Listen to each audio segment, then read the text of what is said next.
8월 24일 월요일 정례 브리핑을 시작하겠습니다. 8월 24일 0시 기준 국내 발생한 신규 확진자는 258명으로 일주일 연속으로 200명 이상의 환자가 발생하고 있습니다. 환자 발생이 다소 감소한 양상을 보이고 있으나 주말의 검사량 등을 고려하면 이에 일희일비하기보다는 추세를 좀 더 지켜볼 필요가 있습니다. 지난 수요일부터 수도권에 대해 강화된 2단계 조치가 이루어진 만큼 그 효과가 이번 주부터 본격화할 것으로 기대됩니다. 하지만 검두 사항을 좀 더 지켜봐야 그 효과를 판단할 수 있을 것입니다. 거리두기의 효과는 최소 일주 후부터 나타나는 만큼 국민 여러분께서도 긴장의 끈을 놓지 말고 계속하여 거리두기의 2단계 방역 조치에 동참해 주시기 바랍니다. 수도권의 신규 환자는 201명으로 여전히 4분의 3을 넘는 큰 비중을 차지하고 있습니다. 그 외 지역도 57명에 달하고 있어 전국적인 발생 양상이 유지되고 있는 상황입니다. 지난 한 주간 감염 경로를 알 수 없는 사례의 비율도 약 20%에 달하는 등 확산 양상 또한 위험도가 높은 상황입니다. 정부는 전국적인 확산세가 명확하다는 점에서 어제부터 수도권뿐 아니라 전국에 걸쳐 사회적 거리두기 2단계 격상 조치를 하였습니다. 일부 교회와 광화문 집회에서 시작된 감염이 추가적으로 전파, 확산되는 것은 이번 주부터 본격적으로 확인될 것입니다. 이번 한 주가 중대한 고비가 될 것이기에 국민 여러분께서도 전국 어디서나 감염될 수 있다는 경각심을 가지시고 2단계 조치에 적극 협력해 주시길 부탁드립니다. 이처럼 엄중한 상황 가운데 각 지자체별로 자체적인 방역 강화 노력도 이루어지고 있습니다. 서울시와 세종시, 제주도도 오늘부터 마스크 착용 의무화 조치를 시행하였으며 현재 17개 시도 중 13개 시도에서 마스크 착용을 의무화하였습니다. 감염병 예방법 개정에 따라 올 10월부터는 마스크 착용 등 방역 지침 준수 명령을 위반할 경우 10만 원 이하의 과태료를 부과할 수 있습니다. 마스크 착용은 생활 방역의 기본인 만큼 각 지역 주민들께서도 철저히 준수하여 주시길 당부드립니다. 거리두기 2단계 조치에 따라 고위험 시설은 운영이 중단되며 다중이용 시설 가운데에서도 위험도가 높은 시설은 핵심 방역 수칙을 준수하여야 합니다.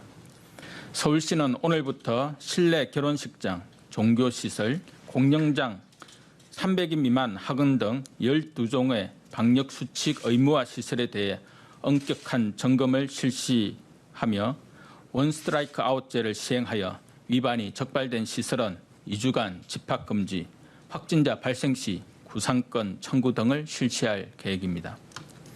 한편 서울시가 지난 21일부터 10인 이상의 집회를 전면 금지한 데 이어 인천시 역시 오늘부터 2주간 10인 이상의 집회를 금지하였습니다. 집회를 통한 감염 확산 위험성이 높다는 점에서 일시적으로 제한한 조치라는 점을 양해 부탁드립니다. 수도권뿐 아니라 비수도권에서도 긴장의 끈을 놓지 않고 방역 관리에 최선의 노력을 다하고 있습니다. 부산시는 원스트라이크 아웃제 외에 지난 21일부터 관내 교회에 대해 비대면 방식의 정규 예배만 하도록 집합 제한 명령을 한 바 있습니다. 이에 따라 어제 교회 1,765개소를 점검하여 비대면 예배 실시 등 방역 수칙 준수 여부를 점검하였으며 현장 예배를 진행한 교회에 대해서는 집합 금지 명령 등 행정 조치를 취할 계획입니다. 지난 주말 예배가 비대면으로 이루어질 수 있도록 교계에서 적극 안내해 주신 점에 감사드립니다. 코로나19의 확산이 진정될 때까지 교회 내 소모임, 함께 식사하는 것, 성가대 연습 등은 하지 말아 주시고 비대면 방식의 예배를 통해 안전한 종교 활동을 하시길 당부드립니다. 각 지자체에서도 2단계 거리두기 지침이 충실히 이행될 수 있도록 점검과 관리에 노력하여 주시기를 부탁드립니다. 다음으로 해외 입국자 격리 면제 강화 방안에 대해 말씀드리겠습니다. 격리 면제자에 대한 관리를 보다 강화하기 위해 중요한 사업상 목적에 따른 격리 면제 신청 시 초청 기업이 방역 대책 및 이행각서, 격리 면제 기간, 활동 계획서 등을 추가 제출하도록 하고 격리 면제 심사 기준으로 역학적 위험성을 추가로 고려하도록 하였습니다.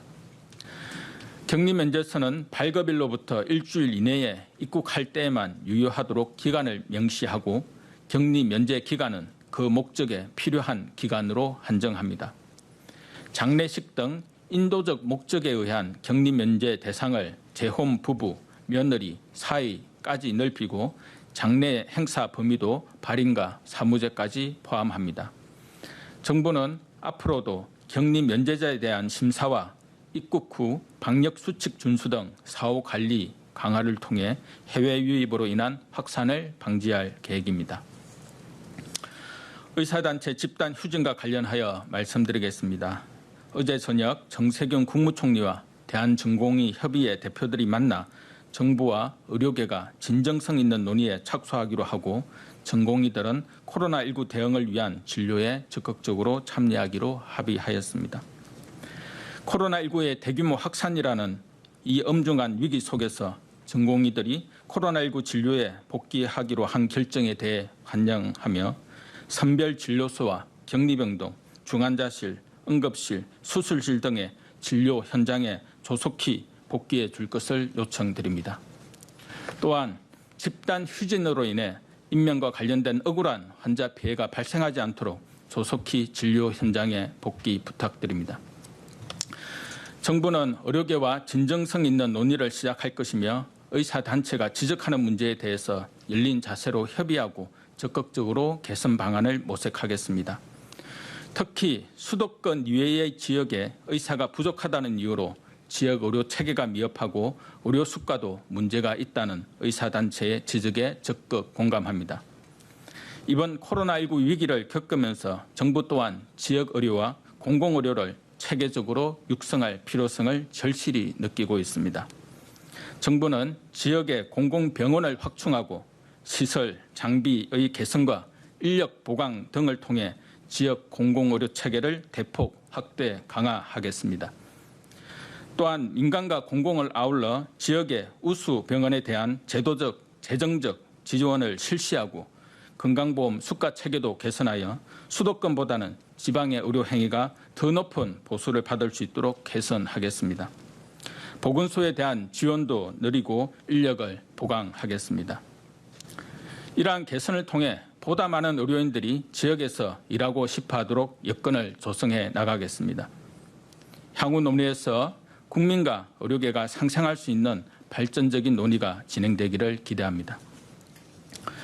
코로나19의 확산 사항이 매우 엄중합니다.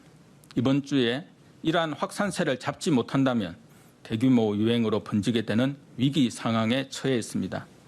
지금은 우리 모든 사회 구성원들이 한마음으로 협동하고 서로에 대한 연대와 배려의 기치를 강화하여 우리 모두를 위협하는 위기를 헤쳐나가야 할 때입니다. 이번 한 주는 불편하시겠지만 잠시 일상을 멈추시고 당분간 출퇴근 등 꼭 필요한 외출 외에는 안전한 집에 머물러 주시기 바랍니다. 모임이나 약속, 행사는 모두 취소하여 주시고 국민, 개개인들께서도 최일선의 방역 책임자로서의 역할을 다해 주시기 바랍니다.